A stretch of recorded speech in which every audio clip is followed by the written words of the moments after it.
ஒரு ஸ்கூல்ல பாத்தீங்க அப்படின்னா ஒரு டீச்சருக்கு ஒரு டாஸ்க் கொடுக்குறாங்க. ஒரு குழந்தை 30 மார்க் எடுக்குது. அது எப்படியாவது என்ன பண்ணணும், 40 மார்க் எடுத்து பாஸ் பண்ண வைக்கணும். இது ஒரு டாஸ்க். அதே டீச்சருக்கு இன்னொரு டாஸ்க்.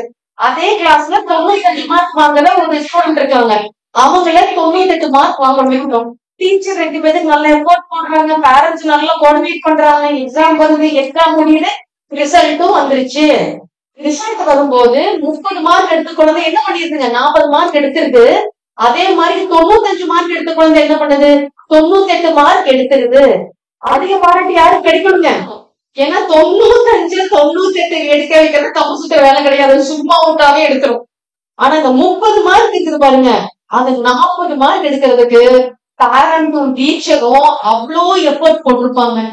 ஏன்னா 30 மார்க் எடுத்தது குழந்தைக்கு அண்டர்ஸ்டாண்டிங் கொஞ்சம் கம்மியா இருக்கும், மெமரி கொஞ்சம் அகாடமிக்ல மட்டும், மத்ததுல சொல்றீங்க படிப்பில் மட்டும் அதுக்கு என்ன கம்மியா இருக்குங்க, மெமரி கம்மியா இருக்கும், இன்ட்ரெஸ்ட் இருக்காது, ஸ்கூலுக்கு வர பிடிக்காது, டீச்சர்ஸ் குறிப்பா டீச்சரை பார்த்தா வெறுப்பாதான் இருக்கும், வேற வழி இல்லை. இதையெல்லாம் தாண்டி நீங்க கொண்டு வந்து விடுறீங்கன்னு அது கம்முன்னு வந்து ஸ்கூலுக்கு வந்து ஈவினிங் வரைக்கும் இருந்துட்டு போய் ஒரு எக்ஸாம்ல புஷ் பண்ணி 40 மார்க்ஸ் எடுக்குதுன்னா அதுக்கு எவ்வளவு பெரிய டாஸ்க் தெரியுங்களா. அது வந்து ஒரு வேர்ல்டு வார்க்கு நம்ம தயாரிச்சு எடுக்கிற மாதிரி அந்த குழந்தைங்க. அந்த குழந்தை ஸ்கில் இல்லாத குழந்தை கிடையாதுங்க, அகாடமிக்லி அது ஆர்வம் இல்லை, அவ்வளவேதான். சோ அந்த குழந்தை 30 இருந்து 40 வந்து பெரிய ஜம்ப். அப்பன்னா உங்க குழந்தைய யாரோட கூட ஒப்பிடாதீங்க. என் பொண்ணு 98 எடுத்தாதான் பாராட்டுவேன் நினைக்கவே நினைக்காதீங்க.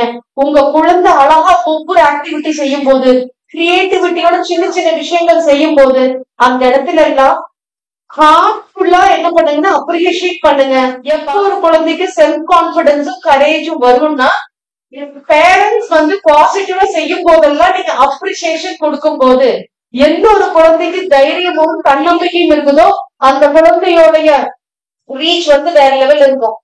நீங்க என்ன மார்க்ஸ் எடுத்தாலும் குழந்தை என்னைக்கு ஷைன் ஆகும், எப்ப ஷைன் ஆகும்னா அதுக்குள்ள செல்ஃப் கான்பிடன்ஸ் இருக்கணும், அதுக்குள்ள ஒரு கரேஜ் இருக்கணும். அது அழகா பேரண்ட்ஸ் என்ன பண்ண முடியுங்க, ஃபீல் பண்ண முடியும். எப்படின்னா நீங்க கொடுக்கக்கூடிய ரெகக்னேஷன், நீங்க கொடுக்கக்கூடிய அங்கீகாரம்.